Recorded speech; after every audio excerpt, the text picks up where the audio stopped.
What's Your Reel is a podcast where we interview with industry-leading creatives to learn their story about who they are, how they got there, and where they want to go. We invite you to join us on the journey as we roll their reel to find how these creatives are finding their way to success. So today we're sitting down with Mel Allen. This is the first time that we met him. Andy was connected to him. It was the first time that I met him. And what an interesting guy. He is a voice talent, doing voiceovers, but also a lot of time in radio and all that sort of stuff. We talked about his story. We talked about, how he goes about life and making life better and prioritizing things and just all sorts of stuff. It kind of went all over the place. It was just a great conversation. It was an awesome time getting to know him. But also we learned a lot.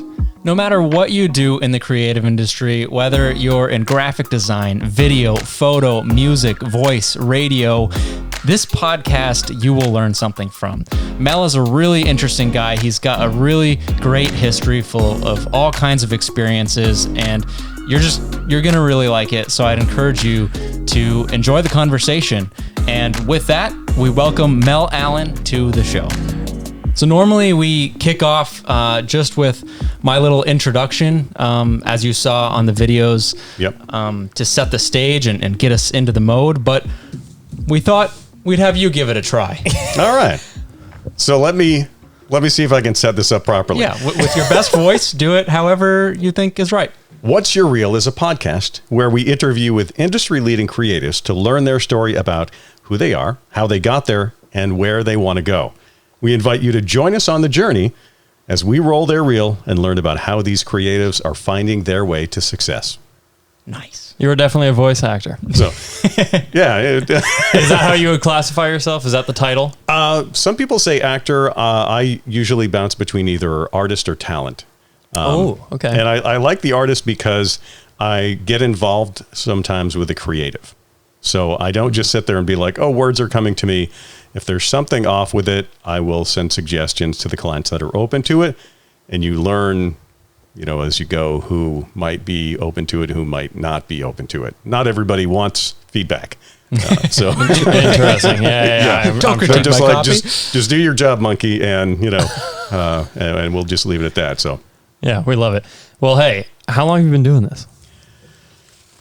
So long. I started very poorly doing voiceover when I was 17. So was having a conversation with some friends about music, and we got grabbed by one of the camp counselors who happened to be the general manager at the radio station. He's like, hey, you guys want to continue this conversation on the radio? Gave us this cheesy little thing. And we were like, yeah, that sounds really cool. So yeah, a week later, I was learning how to be on the radio and just was scared to death and sounded awful. But after doing it for the summer, at the end of the summer, he was like, hey, can you do me a favor and record all of the underwriting that we have at the radio station, all of the PSAs we have, and the legal IDs? And I said, here's the deal. You show me how to use all the equipment so I can do it myself, and I will do it.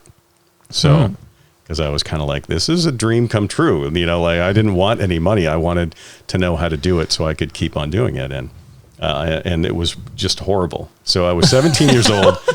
I didn't know what I was doing at all. Obviously I listened to some TV and radio, but I totally shifted my perspective because I just started calling all of my friends out of state. And I said, hey, can you mail me tapes of just the radio station, record your local radio station and send me the tapes. And so what I was doing is I was fast forwarding between all the songs and listening to the commercials. And I'm like, okay, that one's really cool. I really like how that one was done. And so I would write down the copy. I would write down the script from it. And then I would try to emulate that person.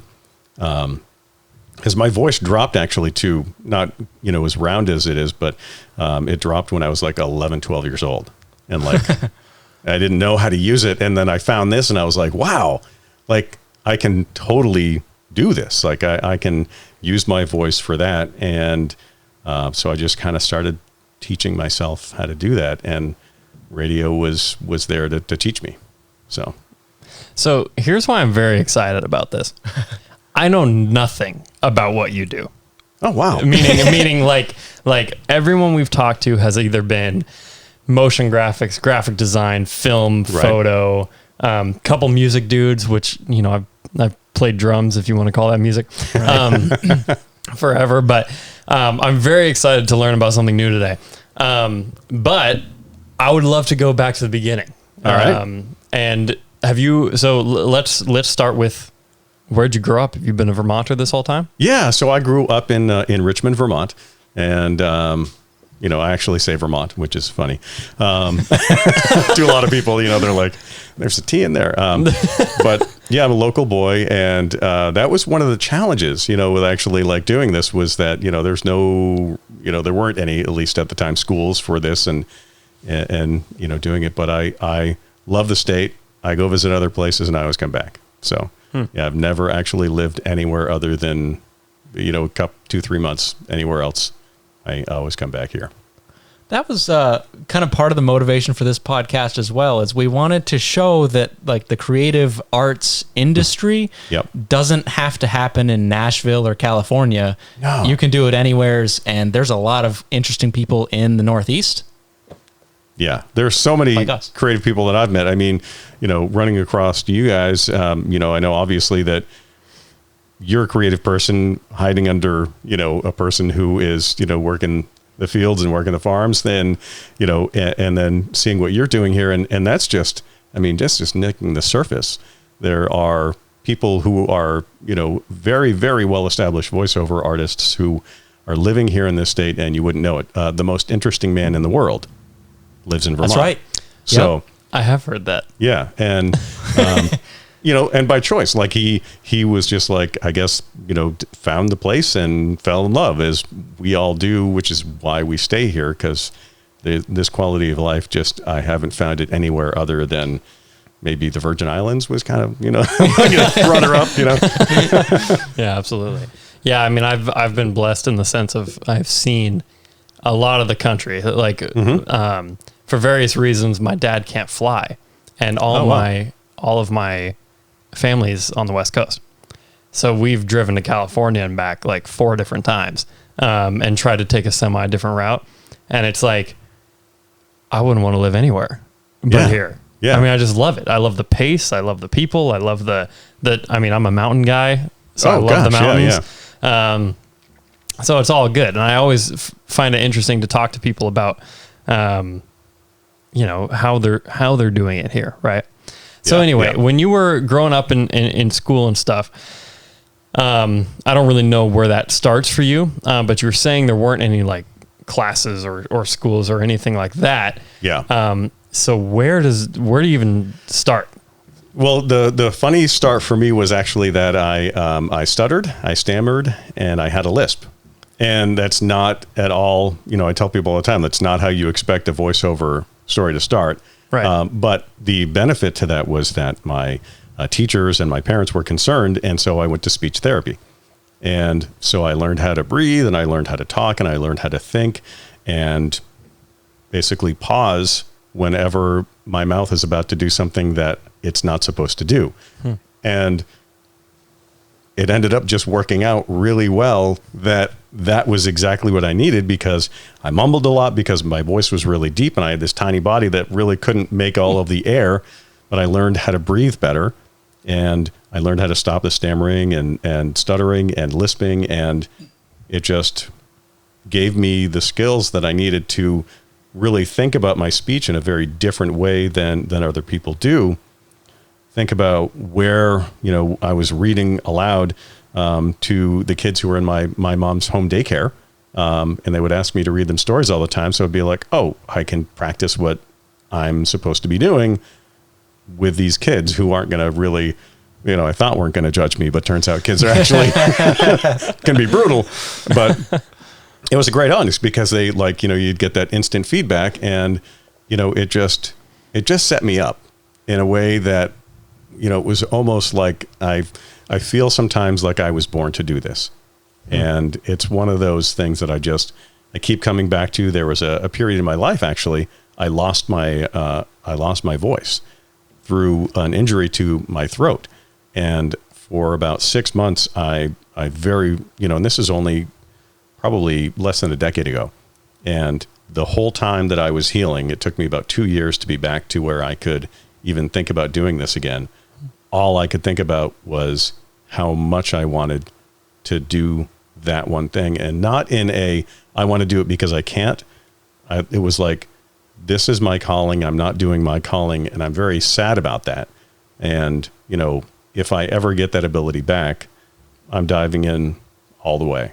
And, because I used to do it part-time on the side as a thing. And so, it was just fantastic to be able to have that ability and opportunity. And, and I just kind of knew when I was getting these opportunities as a kid that it was something that was scary, but I was like, I think it's scary in the good way. It was exciting. I was like, it's just very exciting and thrilling.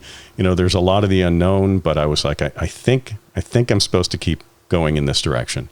And I'm so glad I did. Yeah. So you mentioned that you feel that this is your calling. Mm-hmm. Elaborate a little bit. So what does it mean? What does that calling mean or look like? It's, how do you know when something is your calling? I've done a lot of jobs. I'll just say that I did a lot of, self-exploration. The first time I got laid off, I think I was maybe 19 or 20. And my boss, when he was laying me off, I was in a kitchen and I was a prep cook and I worked part-time in radio. And he said to me, I'm letting you go. Please don't tell anybody else. The business is failing. And he's like, I'm letting you go first because you are the person who shouldn't be here. He's like, when you look around the kitchen, he's like, this is all we can do. And he's like, there's way more going on in your head. This isn't the place where you belong. Get out and never, ever come back into a kitchen again unless you're there to thank the chef for the amazing meal. Huh. And, I'm crying because I'm as I'm seeing it, I'm being fired. Right. But he was right. So I actually went to 2 temp agencies and I just had jobs all the time. And, I found myself working in a car dealership. I found myself working for places like Vermont Teddy Bear Company, Lake Champlain Chocolates, doing all kinds of different jobs at all these places. And it was this really unique thing because I found that I was able to do all of them very well, but none of them were very fulfilling. So when I just happened to decide I was going to go on a spring break trip, I met some people from the local radio station that had put this on. They got discount tickets, and so they were on it. And my girlfriend, right out of the gate, like literally, we're at the gate waiting to get on the plane, and she's like, "We were in college radio," and she's like, "Well, him a lot more than me." And she's like, "Tell him, honey." And I was like, "Yeah, we did it." like you guys, you're pros. You don't need to hear all about this. And they were like, "Yeah, okay." And they ran away. But then on the trip, we kept bumping into each other and actually had conversations. And they were like, "You need to come in for an interview." And I was like, thinking like that little bit of stuff that I did when I was 17, which by the way, I actually got back there the next summer and I redid all of it. They were like, "We have people in our building who don't know how to do that." And I was like, "Oh, so I have skills." Like just run the tech and the just run all of the machine. They didn't know how to do all of the stuff from point A to point B. So in 1994, that was when I got first, hired professionally in radio at 95 XXX, which was that was the really great station, if you were a kid to work at that time. And so, I go in for an interview thinking, this isn't going to lead to anything. And, 2 days later, I'm in the production studio with pretty similar equipment to what I had in college. And they're like, "Here, do all of this stuff." And so an hour and a half later, I was like, "Okay, I'm done." And they're like, "No, you can't be." And I was like, "Yeah, it's all in there, So they listened to everything and they were like, "Wow, that's so cool." And so I just, it was just one of those things. Like it's not like it's easy because it's, it takes a lot of work. But it just, it came more naturally to me and it just felt so fulfilling to be creating in that kind of way. even though when I was starting doing it, none of it was my own. And so about 3 months, 6 months in, they finally were like, okay, well, Chittenden Bank needs some tags for some of their local spots. So go do all that. And they were thinking like it's the bottom of the barrel job. And I was just psyched because here I am, like my voice now is going out not only over this radio station, but we were making copies and sending them to the other radio stations. So all of a sudden I'm literally hearing myself on radio stations all over the state. Like, and it's just a 10-second, like Chittenden Bank, has a special on whatever savings accounts, get a blanket if you open up your checking account by October 31st, Yeah, right. And I'm like, that's me, Yeah. And I don't know, like, it was just one of those kind of things that was so fulfilling, which was good because the pay, for radio, but back at that time was not so great. But then 2 years later or so, through radio, I met a person, and she and I only worked together, I think like 3 or 4 different times, but she had me record a couple of things for a client's commercial, and I didn't think anything of it. And she called me up and she's like, hey, are you still, like in the area? And I was like, yeah. And she's like, cool. I've got somebody who wants to do a commercial and they'll pay you $20. I was psyched. This was 1996. And I'm like, $20 in my pocket, cash. Like, I'll do it, And, again, like I had no idea what was ahead of me. I had no idea this was a thing.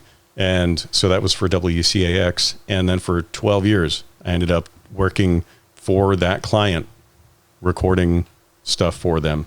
And I mean, they helped me buy Christmas presents, and, they helped me buy groceries, over the years. Like it was cool when I realized, I'm like, wow, like I've actually got legit money, more than what I'm getting in my paycheck, that I just did from doing something that I actually just love.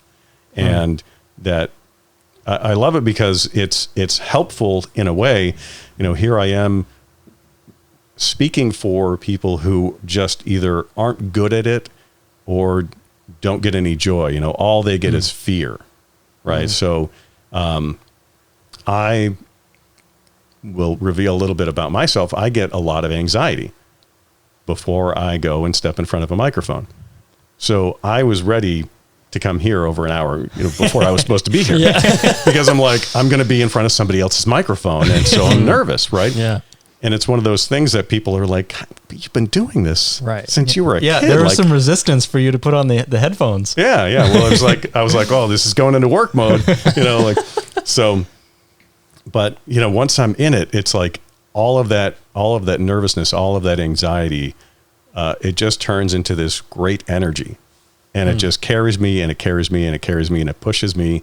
And nothing else gives me that feeling. Nothing else that I've ever done makes me feel like that. I think the closest second to that is raising kids, and like just seeing, the payoff. Like it's like, and some people are like, the greatest moment of my life was having a kid. I'm like, and, yeah, but what else? Yeah. Yeah. Right. So yeah, it's, it's pretty amazing when I get that kind of a payoff. But I also know that like, I'm not the only one who gets that. Like, the people that I work with, the clients that I work with, sometimes they're just like thanking me profusely. And I'm like, no, it's cool. Like it only took me 20 minutes. It's totally fine. It's not like I had to go lift something and carry it up that hill for you. So to me, it's a great way of using my time, using my energy, and using my effort to help other people and do something that brings me a lot of joy. Yeah. So the anxiety thing is actually interesting to me. So a big part of my story is dealing with anxiety and all that stuff.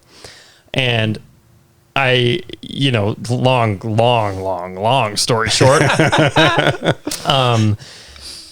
where I'm at now is I'm able to use, I think everybody needs some anxiety if they ever expect to get anything done. Right. And I just want to talk about it for a minute because I've learned to use that anxious feeling that we may get to be productive. Right. Right. Yeah. And I think it's really helpful for people coming up, because anxiety is a real thing. It sure is. And it sounds like you've been able to use that as a benefit. Yeah, it's almost. fuel. Like that's how I think of it. Is it's fuel, and if it wasn't important, why would I be anxious about it?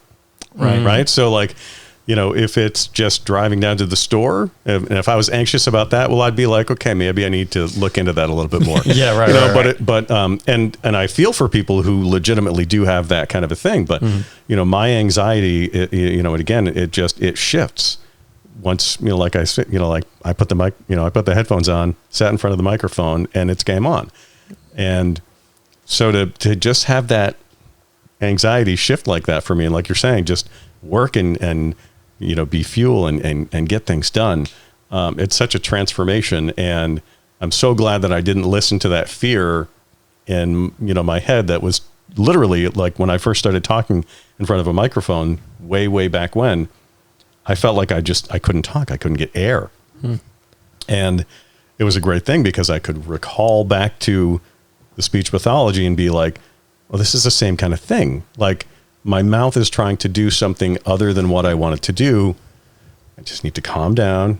I need to take a breath. I need to think about where it is that I'm going, what words I want to use, and just use them and get it out. And so it just kind of came, and not naturally, because there was that whole moment of me convincing myself I had to do it. But it worked, and it just kept working. And, I remember the first time that I was, hired by a radio station, cause that's, a lot of my background being in radio,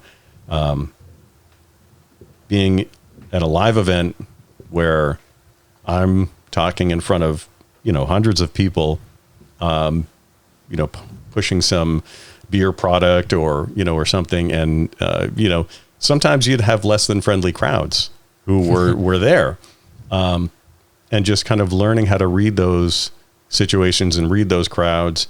Also figuring out where things were turning dangerous. That was kind of interesting to be like, hey, you guys, you just want a shirt, and to distract them. Just distract these guys long enough in a crowd, because you can read the crowd that whatever was about to happen didn't.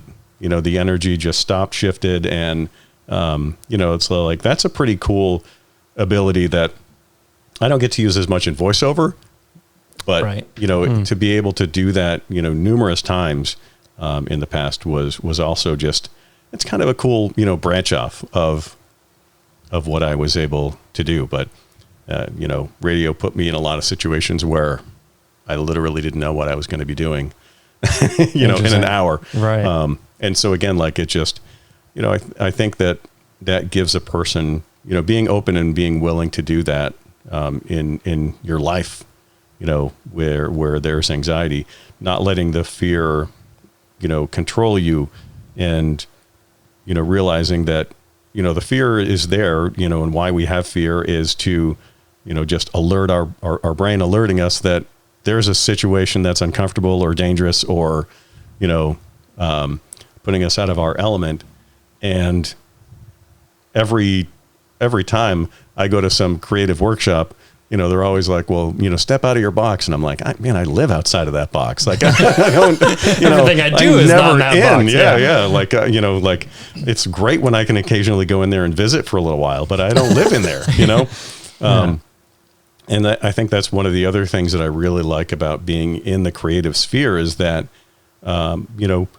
I took a picture of my dog the other day and posted it on social media because something just sparked that idea. And it literally, for me, it feels like it went viral. It was only like, It was a good picture. It was a good picture. Yeah. I mean, it was like, me holding a microphone, and I had my headphones on my dog, and actually similar to the ones I'm wearing now. And, and I actually had my 7-year-old help, set the camera up too. Cause I'm like, oh, you got to be involved in this, there you go. Teaching them those lessons too. And it was just fun, and it was a great time. And it was something to do where it wasn't taking a picture of me, which is just, trying to be creative in that way. But yeah. You said your first sort of job, quote unquote job like this, you were 17? Is that what you said? Yeah, well, the first time I got behind a microphone, I was like 17. Okay, so that's high school. WJSC. That was high school. Yeah. So in high school, you're kind of like, I'm really interested to like how do you get here? I mean, how do you like go from I'm learning how to talk correctly, to I'm going to sit behind a microphone and do this? It was literally the fact that I knew how to use the tools, and I got the job at the radio station, and just soon enough it was.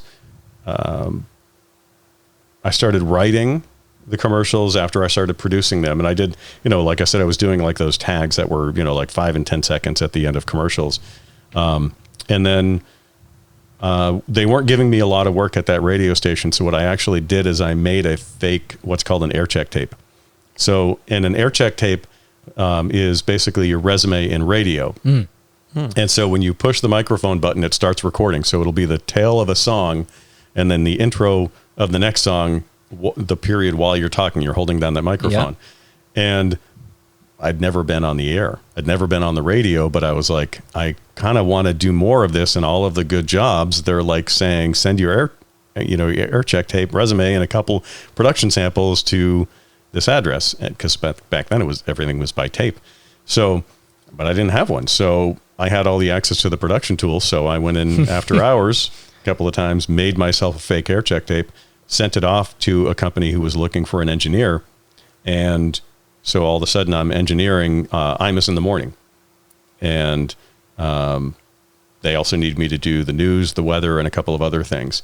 And again, I was pretty bad, but they were like, well, it's 5 o'clock in the morning, and by the time you get warmed up, things aren't going that bad. So, so I learned how to do the sports and the weather and, and again, talk on the air. And so that was kind of unfulfilling, in a way. And that company actually laid me off because they were getting ready to sell that radio station. And I went back to the group that owns 95 XXX, and they were like, well, now you've been on the radio, so we're actually going to put you on, as like a full-time person on air. Huh. And so it was pretty cool that I left for this other job that was actually not nearly as good. The production equipment wasn't, very good. And I wasn't very satisfied with what I was doing. So I went back there, doubled the amount of what I was doing that I wanted to do. They paid me more, which was great. And I just really, that's when I really started falling in love with being behind a microphone, and really, and it was right after that I got that first voiceover job for the $20. And so, that was 1996. And by 2006, I had my own studio in my home. Nice. So, so 10 years later, here I am, like one of the few people that I knew of. Like I didn't know anybody other than, a couple of drummers and, some other people who had any studio equipment in their home, and they were all musicians. So like I was the only one who, and it was awful. I mean, it was, it was boxes stuffed with pillows that were stacked on a desk all around a microphone. I love it. Yeah, it was just like, I'm working for a multinational company from this, like my big client was a multinational company, and I was also doing stuff for, local hospitals and local banks, and started hiring myself out to, to other people in other states. And it was just kind of crazy, like, to think back and how I made these leaps and just was like, sure, I'm in. Like, you're offering me this much, and I was like, pay me half up front, and I ran to the store and bought equipment. So, I'm like, like knowing that I could get it done, knowing that I had the skills that I'd learned in these other jobs, that I could do it if I had, and trying not to be like the fool who goes out there and buys like the whole entire studio, just to do like this one thing. I just bought kind of what I needed. And I made some choices that I had to replace stuff along the way. But, the good thing was that it wasn't my money when I was, that I was doing it with, which was the really nice part about it, is that all of this money that came in from voiceover was aside from, I would have like a job to pay like my rent and buy Right, groceries. And then the voiceover stuff was just like gravy, you know? So it was really pretty cool to be able to Funding to do the side that. projects. Yeah. Fun. It was self-funding and, you know, very incredibly rewarding, you know? And you faked it. You faked it. Yeah. You faked it into a role, you know, a role that moved you forward. Maybe it wasn't that great, but it allowed you a new opportunity to get back to Triple X. Yeah. And I mean, I just kept learning, you know, on my own. I just kept kind of scrapping it out. And, you know, I would go into the studio. Sometimes I'd have a job that was due, you know, like 2-3 days. I'd go after 10 o'clock when I knew like nobody was there, you know, except the overnight people. And they were just happy to have somebody in the building. Hey, company. There you go. I couldn't And I would see get her. it done. Oh, I said ask about college. You went to college. I did. I didn't finish. Funny enough. Yeah. So, went to college at Johnson State. So, you know, I continued there working, you know, my work study was at the radio, and I ended up actually kind of living there because I was above the radio station. So, you know, by the time I left college, I actually had a pretty good understanding of how all the equipment worked. People have been like, "Oh, you should be an engineer." And I'm like, no, I'm not. I'm not the engineer. Like an audio engineer. Yeah. You know, or, you know, station, you know, like transmitter kind of engineer. I'm like, no, that's definitely not my calling. You know, I learned a lot of my own IT skills. You know, I'm my own IT department, and I did IT, you know, as one of my jobs, you know, again, to support my voiceover habit, I guess. But, Yeah. so, but yeah, I did go to college. Why didn't you finish? Actually, when I left, I had intended to go back, and there were a couple of reasons. One of them was that the professors for some of the courses that I had left in some big fiasco that happened with the changing of presidents at Johnson State College back in the early 90s. And so they hired some people who weren't accredited. And so I was like, well, I'm just going to defer till the next semester. And then by the next semester, I found out that I had a child on the way. And I said, well, you know what? I'm going to not go to college, and, you know, I'm going to make sure that she's supported and you know, kind of get back there someday. And I just never did. And I think it's because I just kind of kept teaching myself stuff. You know, I didn't feel like I was lacking for knowledge, and the level of experience that I had in a lot of areas helped me to get a lot of other jobs. So I didn't ever feel like, you know, until just before I basically said, you know what, I'm doing full-time voiceover. I'm not, you know, I'm not really working for anybody else again. I'm working with people, but, you know, I'm not going to really work for people again. So, you know, that collaboration is where I'm at now. So, Yeah. Do you feel like for what you do, you need college? I didn't. I mean, you know, and it's funny because I learned all of these skills at college, but I learned them. I started learning all of them while I was a high schooler. So, you know, I think it's really just being open when somebody gives you an opportunity, thanking them and grabbing it. You know, I think that's way more important, or it was at that time for me, than college was. I would be on a very different path had I continued with college. I'm very glad that I went and for what I did, but most of the classes that I took and that I enjoyed actually weren't even in the major that I was going for, because I was like, well, I'm going to get all of the requirements out of the way. And so in 3 semesters, I took a whole bunch of like English classes, because I'm like, I'm just going to get the boring stuff out of the way. And that ended up actually just completely setting me up for all the creative writing that, you know, I did. Like, I was doing a lot of long form stuff, and then, you know, turns out you can tell a really amazing story in 30 or 60 seconds, and it might also help somebody sell something. So, you know, that was, you know, copywriting for me was a great way to use that. And I mean, I have notebooks that are just filled with pages of stuff where I'd remember some cool story, you know, about like some teacher that I had, or, you know, the shop owner up the road, and how they solved a problem. And I'd write that story down, and I'd have somebody come up to me, being like, oh, we need to do this commercial, and, here's the client, and here's kind of like the premise. And I'd be like, but we don't really have all the copy. And I'm like, cool. Like, let me call the client, and, I'll bounce around some stuff with them and see if I can finish that up. And every time it would like spark something, and I would borrow from one of these stories that I'd written down and just kind of modify it to them. Like, maybe it's not that, pork roast that's replacing the one that the dog got a hold of, it's a truck that you're swapping in there, but, the story. And then, they go, oh yeah, like that reminds me of whatever. And they'd fill in all the rest of the details, and boom, here we have like this great story, solves a problem, and also, mentions their product in it, but not in a way that's just kind of like an in your face, like Sunday, Sunday, Sunday, monster truck, sales pitch. And so it's like, it's one of those ones, as I like to say, like, you don't realize that you're being sold something until you've bought it.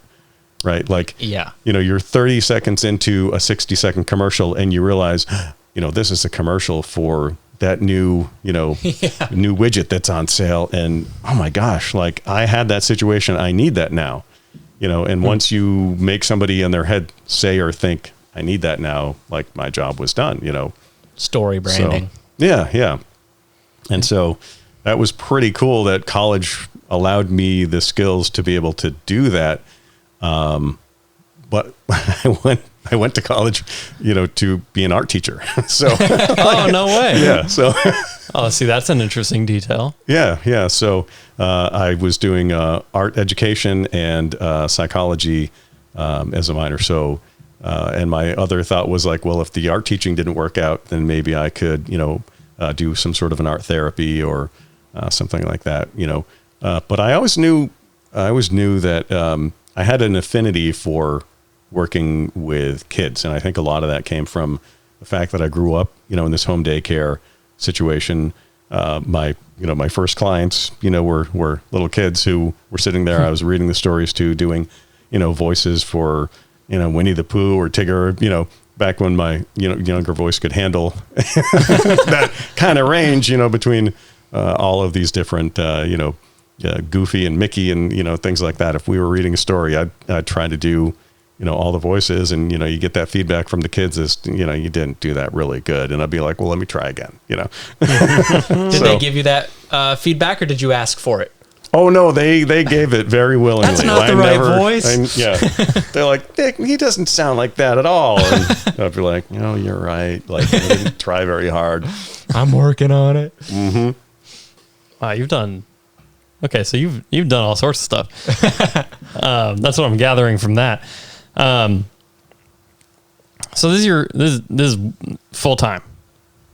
Yeah. I mean, I still do part-time work for some radio stations in addition to the voiceover work, and that gets me out in the world. It gets me connecting with other people. But the reality is that instead of having a schedule that I'm sent and it's like, here's when you're working.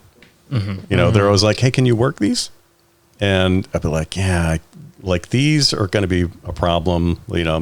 I'm busy, I've got some other appointments those days, but it's really nice that, it's very much the opposite, where I really wrapped my entire life around radio and it gave me nothing back. And now, I fill in, some of those gaps that work out for me with radio, which definitely, helped give me a lot of the skills for this. But yeah, I do, full time. I'm on social media all the time. The Real Voicemail, at The Real Voicemail, if you need to find me. I know we forgot your poster. I'm sorry. Oh, no, that's all right. That's all right. So he brought us some stickers. I did give you some stickers. Great. Yes, you got some swag. So yeah, right on. I want to talk about the full time. Were you ever full time radio or part time on a schedule?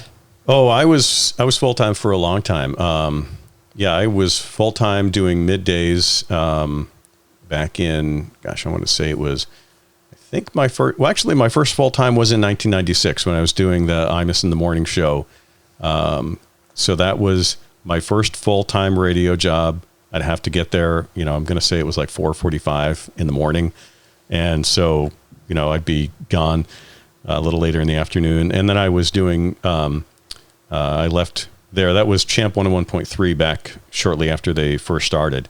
So I left there to go to WVMT, and I was doing middays for a long time, a couple of years, I'm going to say at least.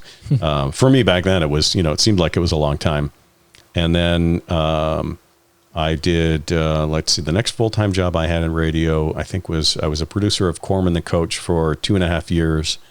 And then I was the midday person at Champ for another stretch of time. I can't remember exactly. So, and then I went to another radio group.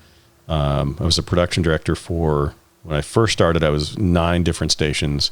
And then it ended up being, I was the assistant, or I was the acting production director for 5 more. So I ended up doing basically production director for 13 different radio stations. And that was a lot of times that I was the only one in the building, and I'd be like, well, I got to do a couple of different voices because here's 2 people having a conversation in this commercial, and I'm the only one here, and this has to be playing tomorrow. And so that's a special skill. Yeah, creativity definitely abounds, and that's one thing that the injury that I had to my throat took some of that range out. But the good thing is that it just allowed me to focus on being me. So interesting. It actually, I don't see it as a detractor because as I say to people, I spent the first half of my voiceover career trying to be somebody else. And ever since then, I've just been trying to be me. And it's one of those things when you get behind a microphone, there's this tendency for people to pretend to be, something else, or, like, I'm pretending to be an authority. I'm pretending to be informed. But I really just want to sound like a human on the other side of the line. And, I do something that a lot of male, they call me an announcer type voiceover a lot, and just because of my range, but I answer phone calls for companies where sometimes people are calling them in emergencies because I really try to get that, very conversational tone and just kind of be friendly and reassuring and, kind of guide people through getting stuff done. And, again, I'm not talking directly to any of those people, but in my mind, I try to imagine somebody like my mom, who she, your biggest fan, right? Yeah. She has a warning come up on, Windows, and she calls me being like, I did something illegal, and I'm like, it's okay. We'll get through this, and so knowing that, I can be the person who's reassuring. I've done English as a second language classes where you have to very, very, very slowly, and very clearly enunciate everything. And it's actually, that was probably one of the most challenging voiceover jobs I've done, because you really, really, really have to think about how it is, because you're teaching somebody who they don't know what our language is supposed to sound like. You want to teach them right. Yeah. You want to do it right. And sometimes, the person that you're working with, the person you're sending your work to, might not know it either. Right. So so that's been one of the nice things, is they'll send me copies sometimes, and I'm like, just so you know, I recorded it this way, but you probably want to use the second take. That's actually the proper English that's on there. And again, I owe some of that to my English classes at college. Yeah, there you go. Knowing knowing the you grammar. Wrote that wrong. Yeah. So it's good. Oh, that's really interesting. How do you, so I'm wondering, one, how you got that gig, but also, is this so you're doing recordings for people in a classroom to listen to, or is this an online English as a second language? Yeah. So, I mean, it's a classroom type situation. They've all got their headphones on, and they're all listening, to the lesson. I mean, now today it's probably, there's a computer involved in there that's listening for them to repeat it back. But the funny thing was that the first couple of stories that I started doing for them were old Disney stories. And I'm like, oh my God, I feel like I'm sitting in front of, the kids again, reading like I know the story. I don't even need to read the script. Yeah, right. Oh my gosh. That's super interesting. So how much, if at all, do you think while you're like right now when you're doing a voiceover or whatever, do you still consciously think about oh, my mouth wants to do this, but I need to tell it to do this, and like the stuff that you learned when you were a kid? Oh gosh, yeah, all the time. I mean, while I'm sitting here, again, sometimes if I pause for a moment, it's because my tongue wants to flip a little bit. It wants to skip, make a couple of sounds, and I'm just like, nope, we're not going to do that. There have been a couple of times when it happened, and it happened really, really bad at a couple of jobs, mainly when I wasn't able to prepare for it. And that's something else that, I think that anxiety that, that happens, if it hits while I'm doing the job, there's no, it's going to be bad. Like, so me knowing a little bit in advance, knowing that something's coming. And in voiceover, everything is basically audition based, or, you're working with people to try to figure out when you can do it, get that schedule going. And so now I always have that knowledge ahead of time, even if it's 5 minutes, ahead of time, I know it.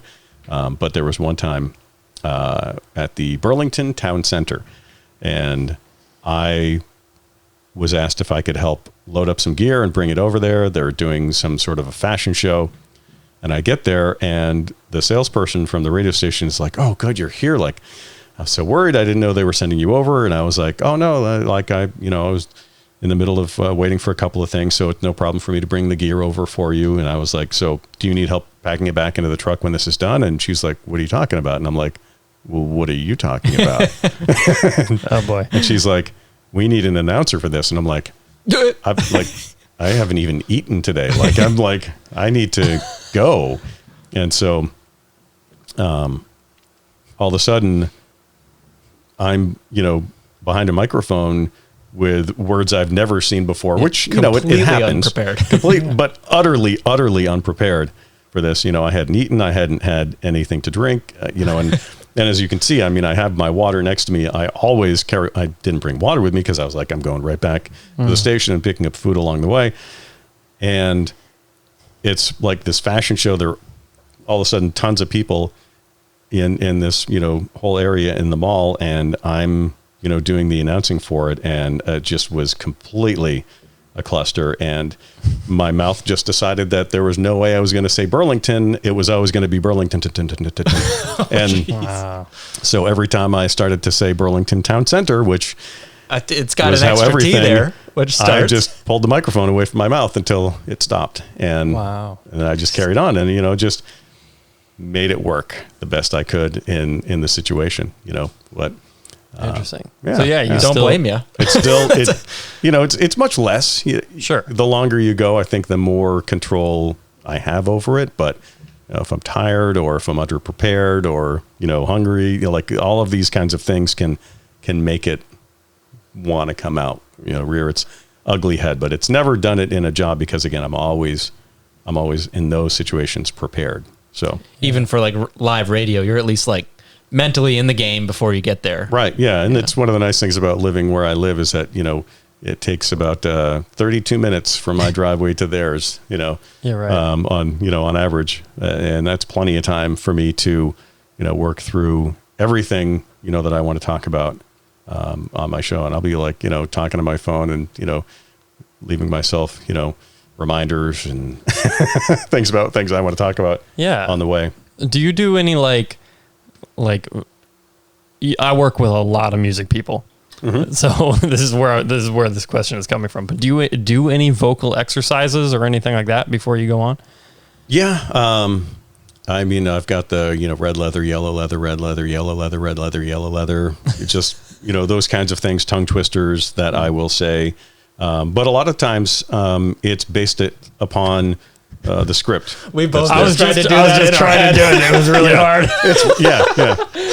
Yeah. My kids will give me like, tongue twisters and be like, "Can you say?" And I'll be like, "Peter Piper pick, I'm not ready.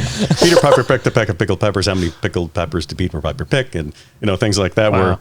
Where, or they'll be like, "Say that 10 times fast." And I'll be like, "Okay." And I'll, say it 10 times fast. Challenge accepted. Yeah. And I'll be like, "How many times can you do?" And they'll be like, the third time. And, yeah, right. but it's, cause I'm kind of always living I think in that world. I go on vacation. I've got a suitcase with equipment that I take with me. It's my wife thinks it's weird, and she's finally used to the fact that like, even if I don't use it, all my clients know that I'm out of town for the next 3 days. I'm just got it in case. Just in case I need it. We've always got a GoPro and a microphone. Yeah. I don't leave a house without a camera. I just can't anymore. Right. It's the same kind of thing, and like I even have like a little camera that clips onto my phone. I mean, a little microphone that clips onto my phone. So I can at least do better quality than what my phone is capable of doing. Right. Yeah. So I literally, one time somebody was like, can you fill in for this guy? And I was like, yeah. And they were like, oh no, like we forgot to ask you to do. But I was like, I have a conflict. So they were like, just record it all. And they were like, we forgot to have you do the weather. And I'm driving home and I just pulled over on the side, clip it in. Really? Did the weather forecast and here you go. Wow. And so, that audio ran, on the radio. So I won't tell you which shift, but. So if you went to school for art, to teach art, you have a visual side to you. Oh yeah. Okay, so I want to talk about this a little bit because you were talking about telling stories to sell things, right? And that's what I do for a living, right? Right. So, and I'm so passionate about telling stories visually. Mm-hmm. So how, because you can't have a good video without good audio, right? I feel like you can almost have good audio without a good video, but whatever, we don't have to get into that. Yeah. But so how much, when you're trying to tell these stories, whether they be 30 seconds, 60 seconds, or whatever else you do, how much is that a visual process for you? Completely visual. So whenever I write whenever I write a commercial, whenever I write a spot, if I'm doing anything, I visually think the whole way through. So, a lot of people are like storyboarding. It's already done. Like it's already, the whole process is already done as I'm thinking about it. I can't write words without the visual coming through. So it actually made an easy transition. I swapped from radio for a couple of years working in TV, and I was writer producer for WCAX TV. So great job. Really loved it. Loved the people I worked with. But it was creative and it was fulfilling in a different way. But yeah, it was like I was writing the same scripts. Like there was no change in my scripts. It was just they had the here's what's the video element and here's the audio element. So like the scripts come up in a different, format when you enter everything into the computer. But for me, the whole process was exactly the same. I have to visualize it. I have to see it. It has to make sense from one to the other. The bonus to that was that I actually would strip the audio out of my commercials and use them on the radio, and nobody ever was like, oh, they just stripped the audio out of that commercial and used it for the radio, because the audio stood out on its own because the whole visual made sense as I wrote it. And on the flip side, right, you didn't need the visual to tell the story. The story was in the audio track. Right. So it was it just they weren't kind missing anything. Yeah, neither party felt like they were missing anything. And so that was a cool thing that I actually worked with a couple of clients continuing on after that, doing their scripts and doing their whole helping with that process. Which I guess is called branding, because I would also end up taking pieces out of the script and we would put it in like their print ads, and so it was like that whole visual thinking, and that was something else that also in college I learned how to do. Was that I made a,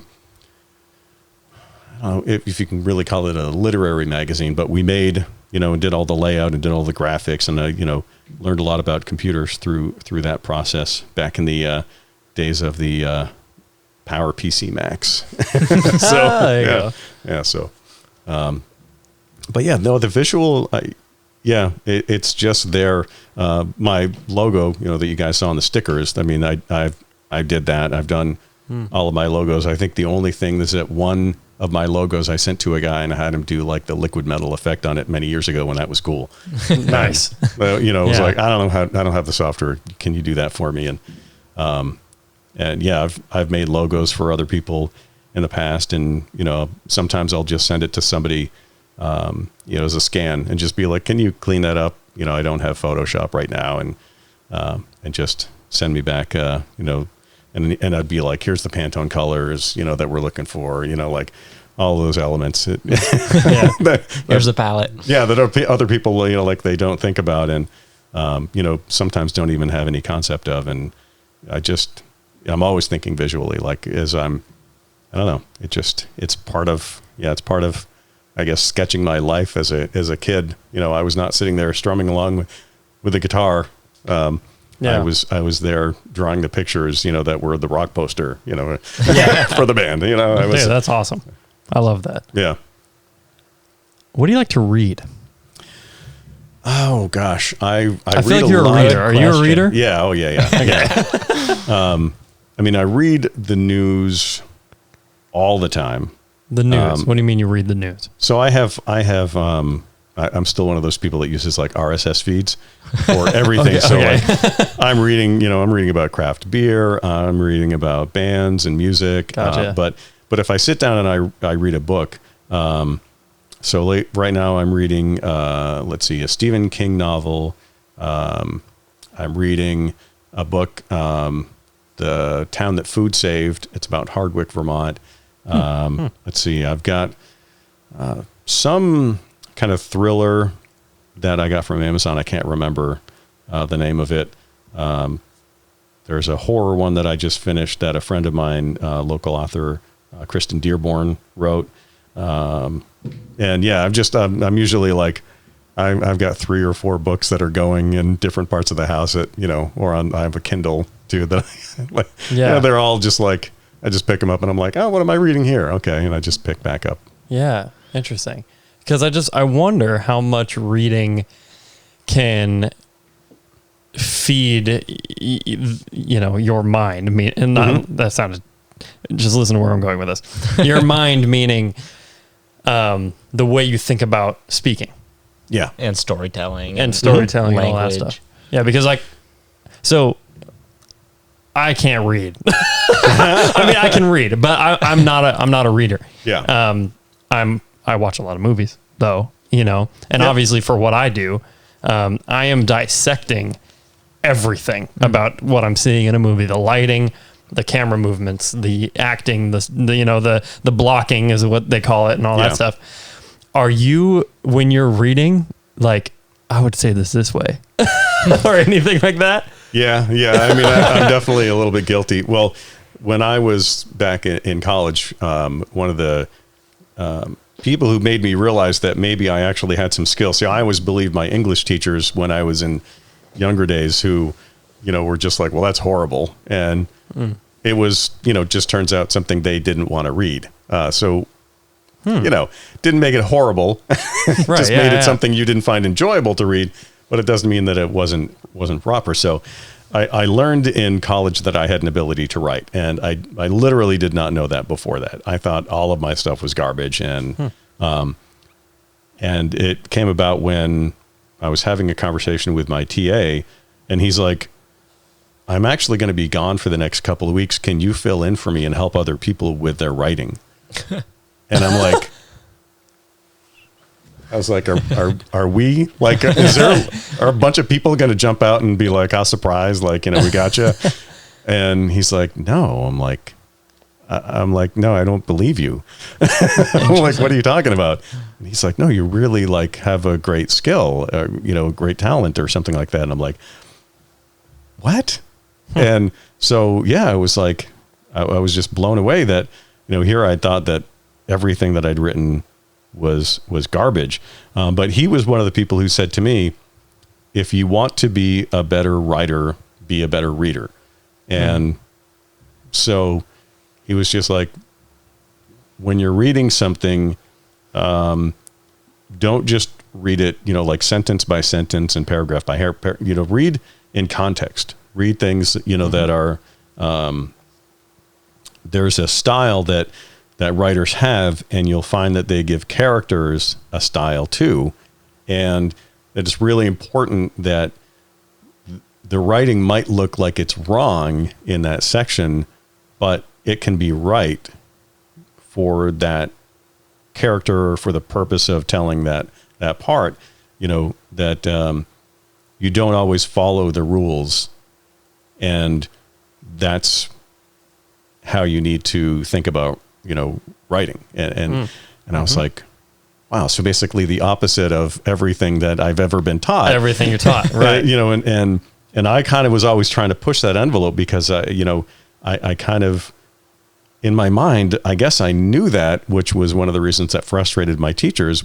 Like I would talk in, I would write in slang because I'm like, well, that's how people are going to talk to each other. They're not going to be really formal, and address each other with titles, if they're just hanging out, and so that was just this kind of eye-opening thing where he really just kind of pulled back that veil of what was, I feel like holding me back in writing. And so I just dove into these writers that I already kind of loved, and I reread a lot of the books that I was like, this is like my favorite book. Like 2001: A Space Odyssey for me was like a life-changing book. On the Road with Jack Kerouac, this is another life-changing book.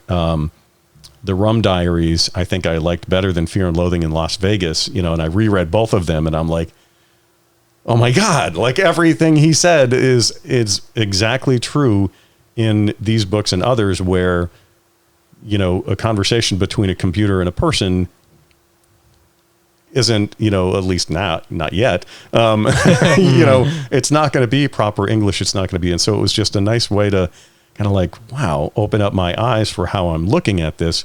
It's a teacher's job, and it was my teacher's job to teach me how to write properly, for letters and, right. When you're reading contracts and things like that, it's really important to be able to understand those things, but you might not use that in day to day, and it's a different expectation. Right. Writing creatively. And I think it's an important lesson for any creative avenue, that when you're being creative, the rules are meant to be broken. Yeah. Right. That's when the awesome stuff happens. Exactly. I mean, if you listened to, the way that people were talking about lighting a stage or lighting a scene, 50 years ago, and you're still doing that exact same thing, like that wouldn't be something that visually is going to entertain your eye. But, if you watch, oh gosh, I'm trying to think of what the name of the movie is. It's like 8 movies in one, and just the lighting is the canvas it tells a story. Yeah. And it tells its own story. And and if you're watching that and you're not paying attention to the lighting, you're missing a lot of the scene and a lot of what's going on in there. And, some people call me weird when I'm like, oh my gosh, like, did you see the, but I'm like, I'm okay being the weird guy, right? Who's the only one in the room who's seeing this. Yeah. Well, so, I'm a film nerd, so I have to talk about this a little bit.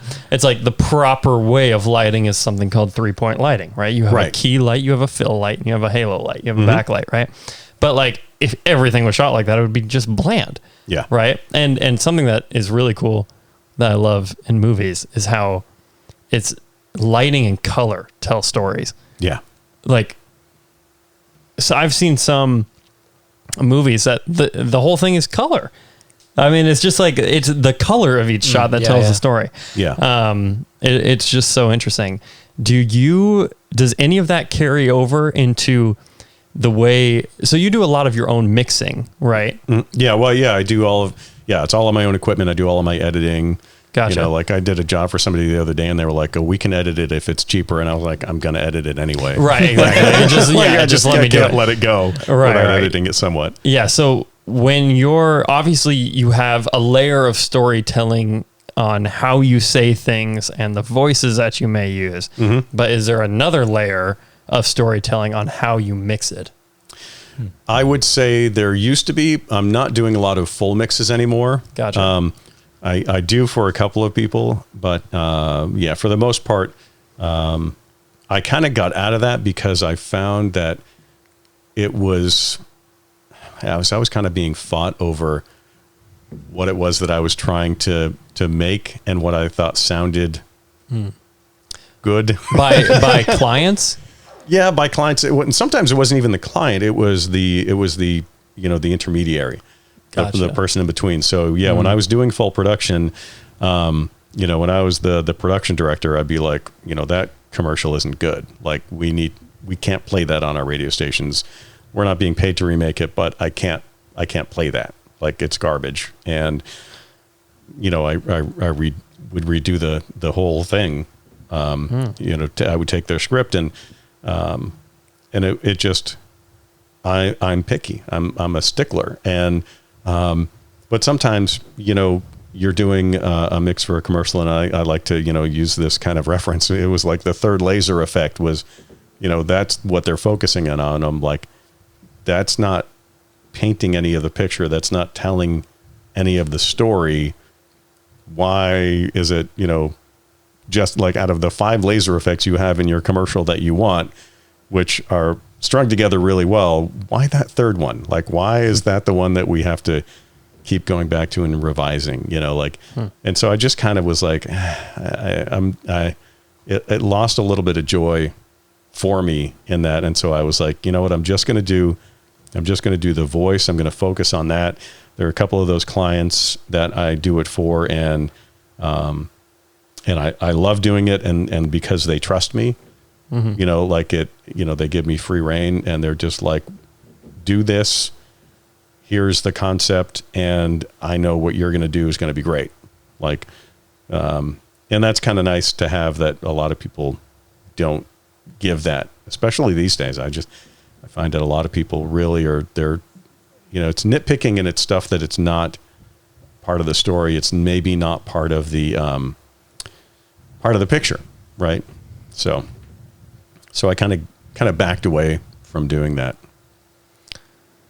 I want to jump back just a second and talk about your book reading. I find in this digital age, it's hard to read books, or it's hard to find time to read books. When do you fit that into your schedule? So I don't sleep a lot. Oh, you're one of those, huh? Yeah. So, one of these weird people, there's some term for it, but I only sleep somewhere between 4 and 6.5 hours a night. So you are one of those people. Wow, you are definitely one of those people. Yeah. So if I sleep more than that, it's usually because I've done something like, if I'm out in the woods and because I live in the woods, if I'm out in the woods and I'm cutting down trees and, and chopping it up for firewood or something like that, I will probably sleep like 7 hours that night. Right. I can relate. Yeah, but on the average night, the physical toll on my body is not so great that I need all of that sleep. And so, I wake up in the morning and I'll be like, oh, I've got a little bit of time. I'll read a book. Before bed, I'll read a book. And sometimes just in the middle of the day, I'll be like, oh, again, like nothing on the schedule, and I'll just pick something up and read it for a while. And so it's just kind of like there's all of these moments, and I feel like a lot of the times, and I'm guilty of it myself, I feel like or you feel like you've got to fill it up with something, but sometimes you don't.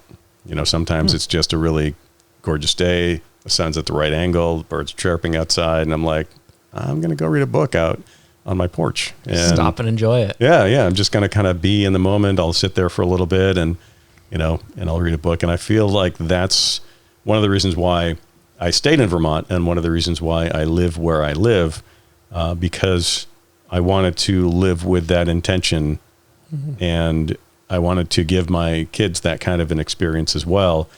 And, be there for them, and be there for me, be there for my wife, and just sometimes just be, as somebody put it once, we're human beings, not human doings. And sometimes the greatest joys in life are when you're just being, and you're not checking things off a list. Because that, while it can be fulfilling in the short term, in the long term, it's called a to-do list, not a to-done list. You're never going to be finished all of those things that you want to get done in a day. So you have to, set it up as, here's my priorities, like before the end of the day. I've got these 3 jobs, and then I want to do this, and then I have to do this, and I'd like to do these. And a lot of the times the like to, and some of them maybe even have to, I'm like, you know what? I am going to go for a bike ride with you to my 6-year-old. I'm like, we are going to go down to the library to my 12-year-old. She loves going down to the library. So I texted you this like a week ago or something. Okay. A challenging thought for me was when you're going day to day, who's oh gosh, I gotta think of it. Do you know where I'm going with this? I do. It's like, who's listing your priorities for each day? Is it you or is it a third party, right? Or are your priorities running your life, or are you running your priorities? Something like that. Yeah. And it's an interesting thought because obviously you're speaking towards quality of life. Yeah. Right. Your quality of life is going to be better. What I found, because I'm a workaholic, just so you know, I find a lot of worth in what I do. And I'm young, and kind of all my buddies, all my surrounding people are the same way, and we just work all the time. However, I find myself far more productive when I take a day to go ride dirt bikes on the weekend, you know, and that's that's my sitting on the deck and reading a book is riding a dirt bike. But it's the same sort of thing where it's not only does it improve your quality of life, I think, but it also, when you're a workaholic like me, can help you be more productive and more efficient, and also maybe even a little bit more creative because you have to take those breaks.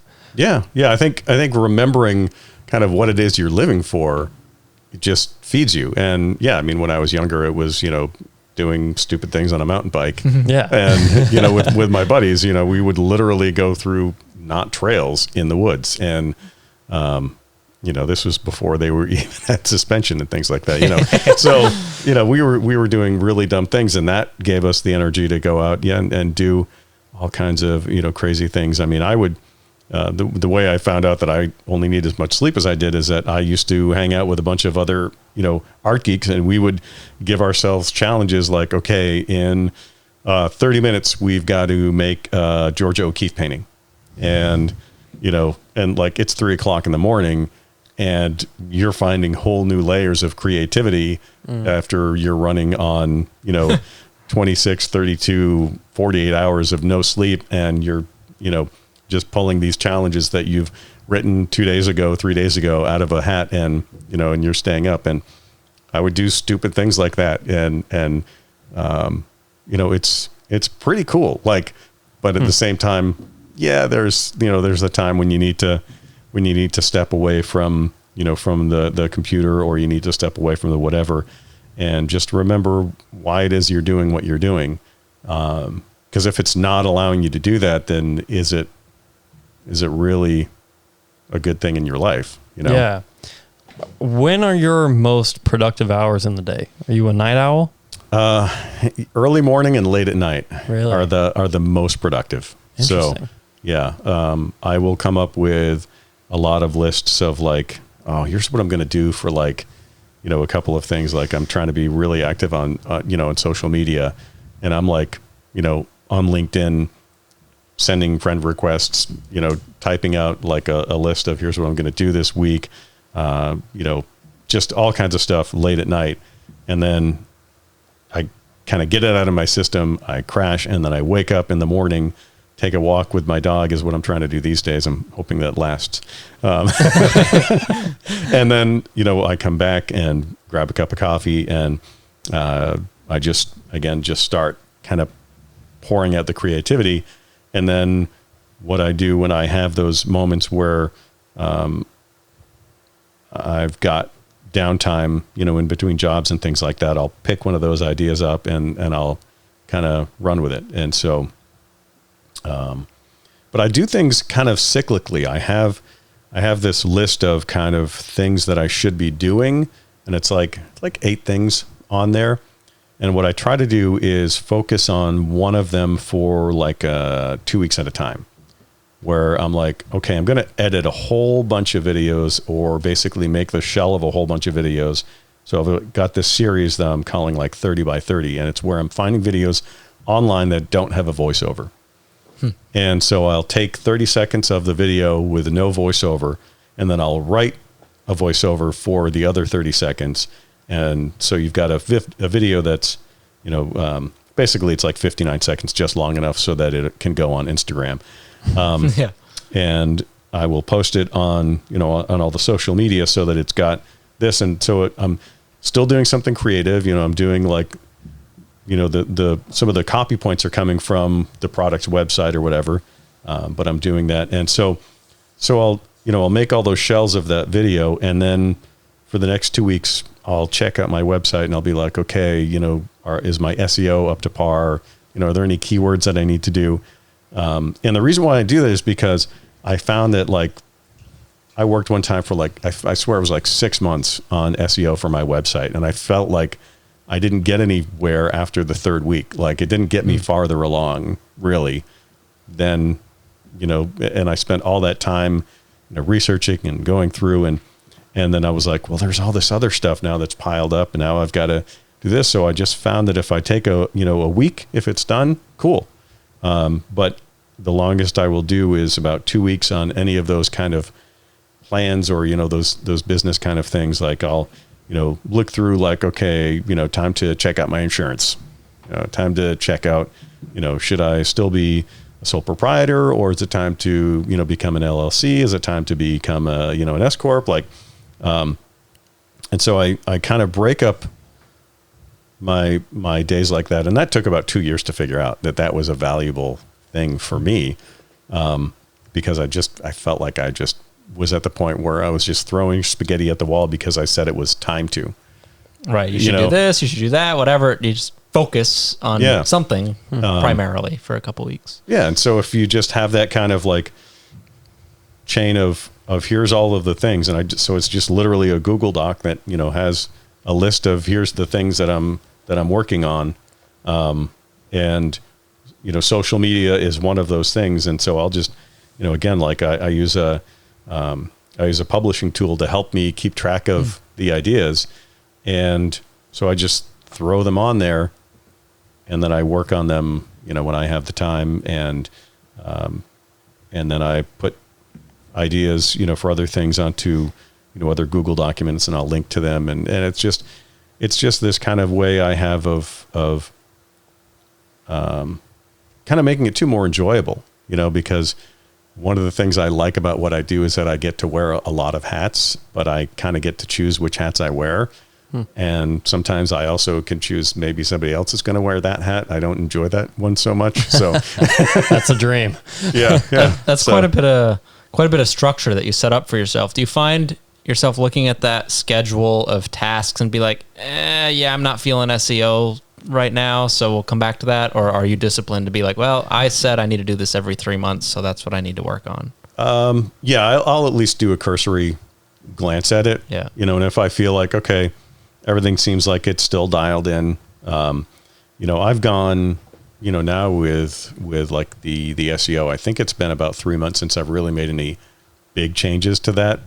Last time I spent a week on my website and it was half of it was making my header image like the right size and then working on, a couple of the colors that for some reason were showing up a different shade of red. Right. And I'm like, man, why this WordPress is not, doing this. And so that's kind of my next thing is to, to hire somebody to just kind of redo my whole template, cause I'm like, I don't want to do that. And it's nice to be able to make those choices sometimes of not wanting to do that. But a lot of that, I hired, 2 different people. One was, a coach for basically my just whole business, specifically in voiceover. And so that's his forte, that's his specialty. And so he really helped me to set up those ground rules for myself, but at the same time, they're my rules. So if I want to change them, I'm the boss, I'm the person who gets to decide it. And then I worked with another one who was more, specifically on like just the business side. So, there are like, I was talking about the insurances and some of the, legal other things that are in there.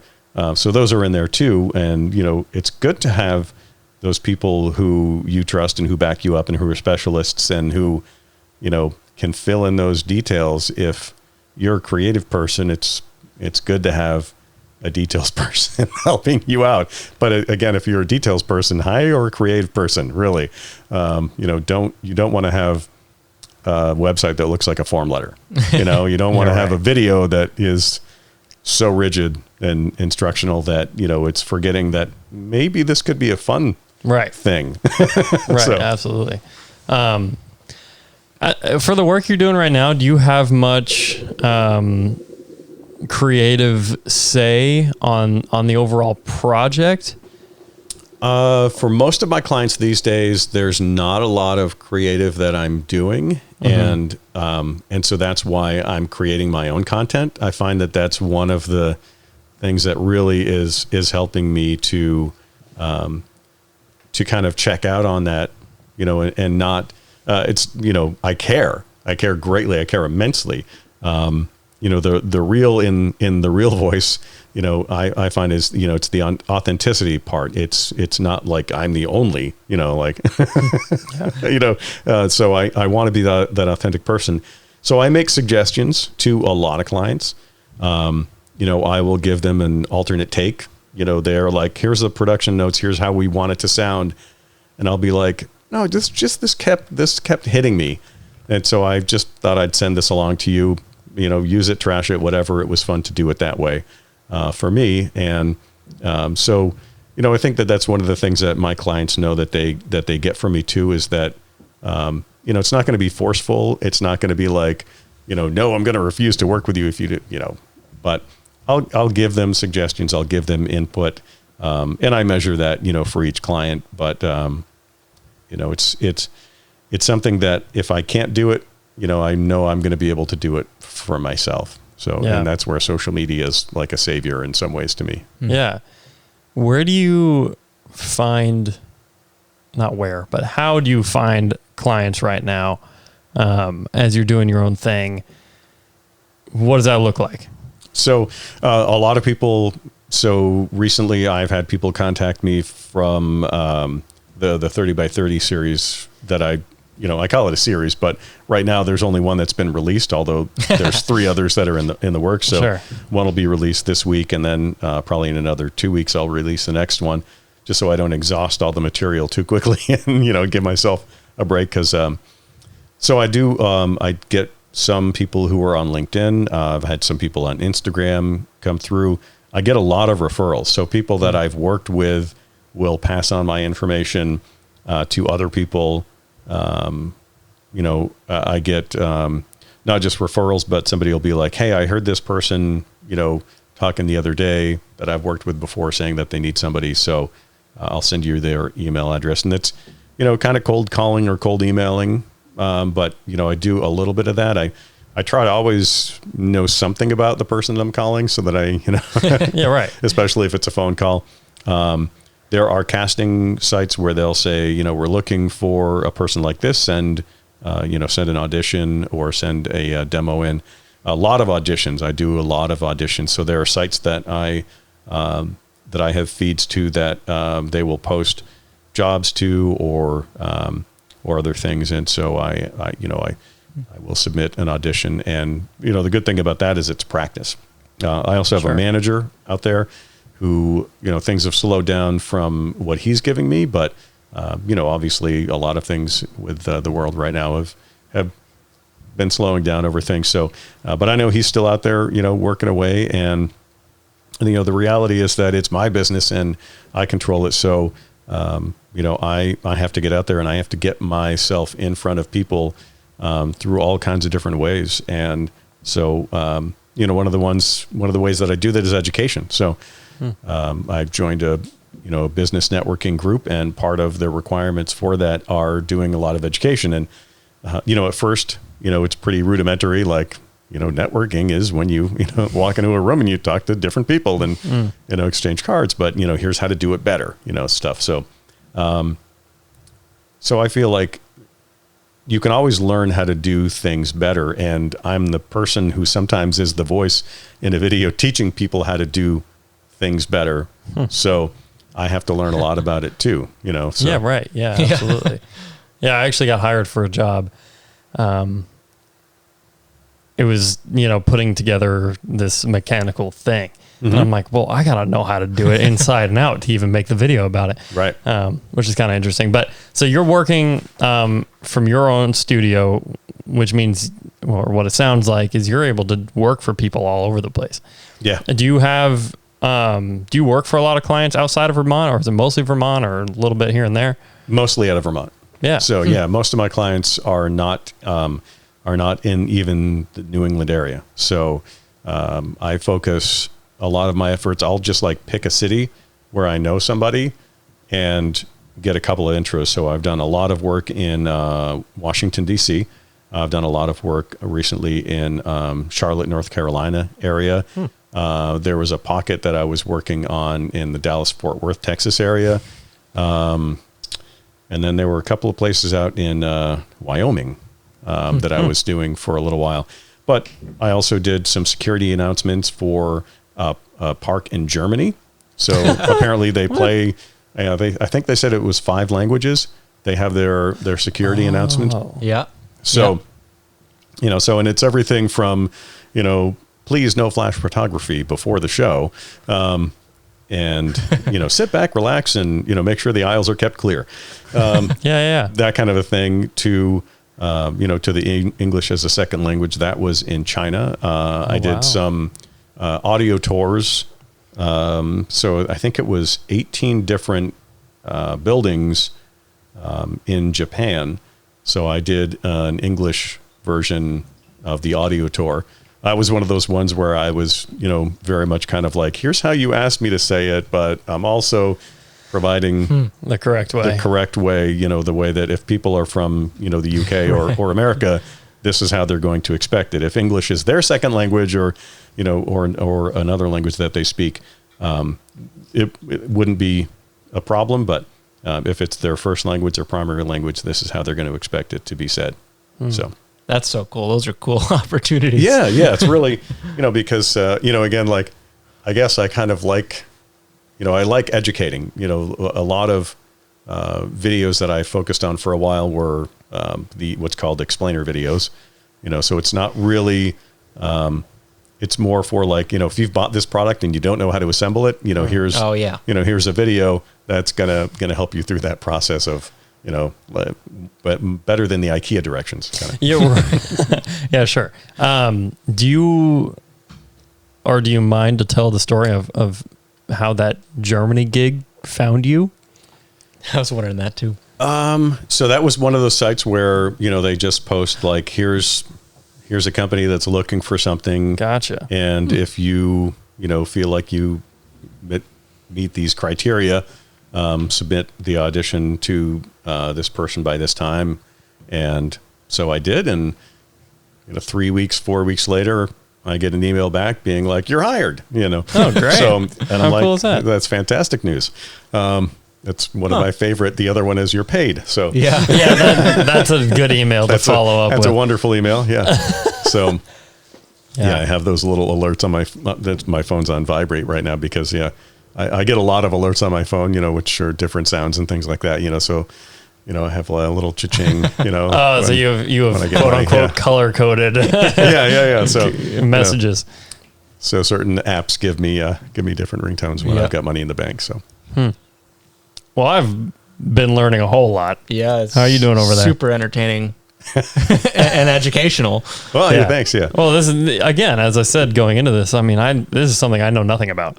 Yeah. Me neither, really. I mean, we're not in the field, but it's kind of on the fringes of the creative industry. That's why we wanted to learn more about it. Yeah, it really is. And you know, here's the weird thing is that every day, everywhere you go, you are hearing voiceovers. And it's something that people don't even realize. You know, you're standing on the platform waiting for subway and you're hearing a voiceover. Yeah. You know, and nowadays you're inside the train, you know, you're inside the subway it's not the person who's driving most of the time who's announcing the next stop. It's a voiceover. At the airport, there's security announcements. One of the longest running voiceover pieces that I have, I did in 1999, and somebody texted me about 6 months ago and said, "Oh my God, I just heard your voice," saying, "Please hold for the next available representative. If this is a medical emergency, please hang up and dial 911 or your local emergency number." And I recorded that in 1999. Wow. And so that's been running all this time. And I just, I keep saying to people, well, I hope nobody's still holding. So, that's quite a long time. But that's the other aspect of this, is that I really actually have fun. I really do enjoy this. And part of, the ridiculousness is like, I do some sports imaging, and literally, like as I was saying, like the Sunday. You can't use that for everything, but man, it's fun when you do. It really. So you enjoy that sort of stuff. Oh God, yeah. I think some of the most fun that I have is actually doing some of those sports things, because you just have complete license to be ridiculous. Mm-hmm. There are a lot of other places where you can be cheesy, and I enjoy those too. But yeah, I mean, literally, like if you hear somebody screaming in their house, it might be a voiceover talent. Like, don't just think I got to call the police. Like, that's so funny. I was actually I just did a music video breakdown, and I said the same thing about music videos. It's like you can just be as weird and goofy and ridiculous as you want, and it's rules. Fine. And that's the avenue in filmmaking where you can have that. Yeah. You can just come unleash completely, right. And you can have totally the wrong colors, splashed up in the background in an image, and they can be clashing, but it's okay. Works with what's going on. But it works. But do it. Absolutely. Roll with it. And I'll leave you with the words, because I feel like we're getting to the end here, of one of my favorite philosophers, and he said, "If we never did anything silly, nothing intelligent would ever get done." And I like to kind of live by that. Like sometimes there's the take that I don't send to the client, but it's right. I love it, dude. Made you feel good. Yeah. I love it. How you doing over there? Good. Want to wrap up? I see wheels turning. Yeah. He's thinking. There's a couple of things, like lingering questions. Are you diligent to an alarm clock, or do you naturally wake up 4 hours later just ready to go? So once I'm on, if I'm on a regular pattern, a regular schedule, I will typically wake up about 20, 30 minutes before my alarm goes off. And so, for example, a week ago, I was filling in on a morning show. One of the guys is on vacation, and in most markets, this doesn't happen, but they trust me. I have I'm not trying to take over the morning show. But I just filled in one time when somebody was sick, and I was in the building, and they were just like, "Cool, come back anytime." And so then they started saying like, "Hey, this person's on vacation next week. Can you come in?" And so to do that, I have to get up at 3:45 in the morning. And, so I can get up, I get some food ready, and I drive and am ready to go at 5 a.m., when the show starts. So that was last week. And so I was up at 3:45 in the morning every single day, except for Thursday and Friday, where I woke up 20 minutes before my alarm clock and was just ready to go, walk downstairs, So this week I've had my alarm set for, I think it's 6:30, and I've been waking up at, 6 every day. So it's just kind of, I still set the alarm because, if something, goes awry, or, like if I've pushed myself, or if I'm coming down with something, I might sleep a little bit longer. So I always just have it set to be safe. Yeah. Cause I hate being late, and I hate, being that guy who just like never showed up. Like I've tried not ever to be that guy, and, having twice is way too many times for me in my life. So sounds like that nervous energy just keeps you going. Yeah. It does. But I give myself a job, I give myself stuff to do, and, just keep myself occupied when I need to be. So, yeah. Awesome. Well, if people want to follow you or get in touch for a voiceover, how can they see your work? Sure. So my website is therealvoice.com. And I'm at The Real Voice Mel on almost all social media. I think that maybe LinkedIn is a little bit different, but Mel Allen, and The Real Voice. And if you just type those words in anywhere, you'll probably find me. So. What a pleasure, man. So nice to meet you. Yeah, it's very nice meeting you guys too. I love what you're doing, and I can't wait to see more of the people that you have in here. So. Heck yeah. Awesome. Same, man. Well, thanks. All right, Thanks cool. for coming on the Appreciate it. show. Thanks.